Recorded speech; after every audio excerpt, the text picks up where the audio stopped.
I think about the competitiveness of being, outpricing yourself in the market. It's something, again, that we talked about earlier in terms of structures. What's the value of a PhD? When you get a PhD, where are you supposed to go? I mean, this is all linear at some point. I remember going into a bachelor's program, and the thing was that once you get out of the bachelor's, you would get an interview, go to your job, and then if you wanted to go for a higher qualification, then you'd get a master's, and that master's would get you a better job or something like this. So it was always, intimately linked together. Now all of a sudden that sort of linkage is gone. There are those predetermined landing spots, whether it was a higher job or it was a next degree level, have actually been, they've been broken. It's much more fluid. If you look at PhDs, a lot of my ex-colleagues who I work with are not in academia anymore. So when we have like our alumni meetings or we go to conferences and we rub elbows together, we all find out that we're asking, where are you now? Whereas before you would think that there was just this, line. It was cradle to grave in a way, that once you did a PhD, you'd be in academia for the rest of your life. It's all value for money at this point. As much as I would like to say that it's not, organizations are pressed to employ less resources more effectively. So you got to spend your money on, for a position, entry-level position, you're not going to hire someone with a PhD. They've priced themselves out of the market. In fact, it was, a lot of people were telling me it's better not to have the PhD on your CV if you're going to go for an entry-level position, and that was from their own experience. I fortunately didn't have to face that, but it is out there. And again, it calls into the question, what are these degrees for? Like, I think a master's degree, I was considering it maybe 5 years ago, that's more of a professional degree. It's, if a bachelor's degree gets you maybe something in terms of an internship when you graduate, the master's would be that sort of job that gets you, or that sort of degree that gets you a particular job or gets you into an interview. But it's not good enough anymore. I think the degree speaks less and more real-world experience is valued. You have to keep your eyes on many things at once. There are many moving parts. So we can't do it all for our students. Students have to be aware of the world around them. And I think we're asking them to do a very, very difficult job very early on, which is not only to be self-aware, what you bring to the table, what you lack in terms of skills, and what you need to improve upon. We also have to ask them, to go out there and convince someone to employ themselves.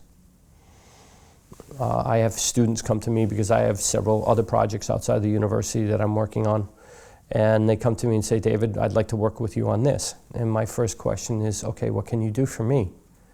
I can't think of a job position for you. You need to look at what we're doing in this project, and you need to tell me where you fit. For most 19, 20-year-olds, that's a pretty daunting question to ask, and it's a very normal one. And I think that's where we should be starting when we discuss competitiveness. Are you pricing yourself out of the market? Are you too experienced? Maybe we shouldn't be talking about degrees, but we should be talking about what can you do for me?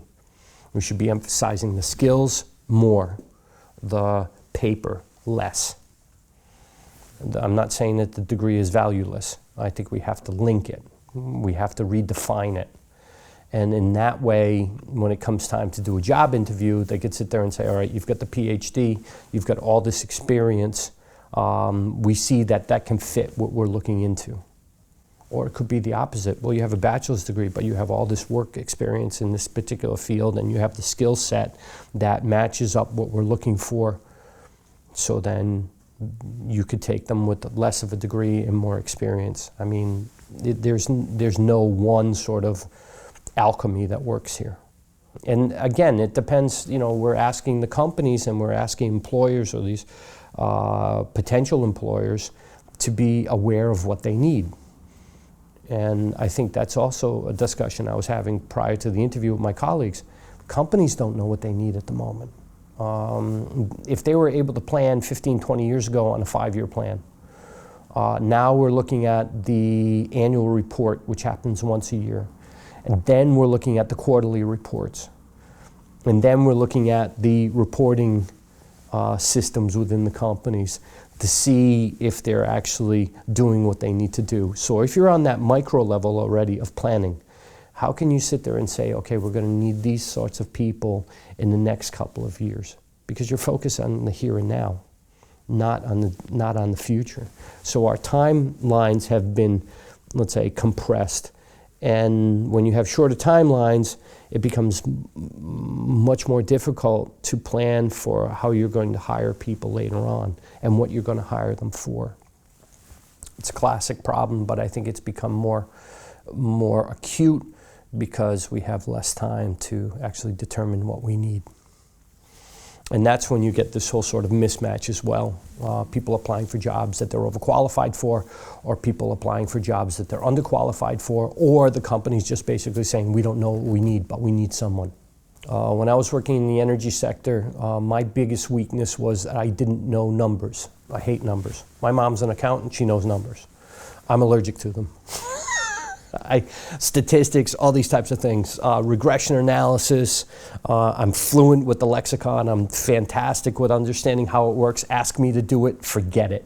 Apply numbers to real life, nope. And that was when my friend was telling me, who's now a director of the company where I worked at. He was like, we need both. I need someone that understands the markets from a structural perspective, the energy markets, how it works, qualitatively. But then I need them to translate it into numbers.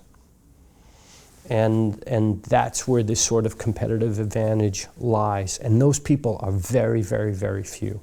So the labor market has become also very, very specific in terms of how the people that they need. And that's on a very, very, how do I say it? Minutne basis. I don't even remember what it is in English, but it's on a case by case, it's on an immediate basis. You can't plan for anything.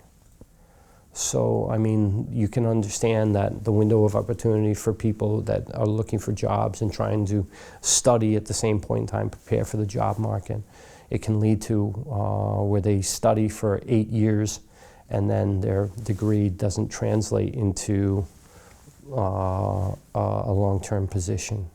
That's really, really tough. It's very tough. I mean, and it all goes back to maybe a discussion about mindset. When I tell my students here what they need to do when they walk away with, they have to be prepared to do something else than what they started out with. That their career trajectory is not going to be linear. We talked about how long you stay in a particular position, and that's become shorter. So at some point in time, they could land a dream job, and after 2 or 3 years, they're out. Because it's not the company's fault, it's just that the job doesn't give them the level of satisfaction anymore.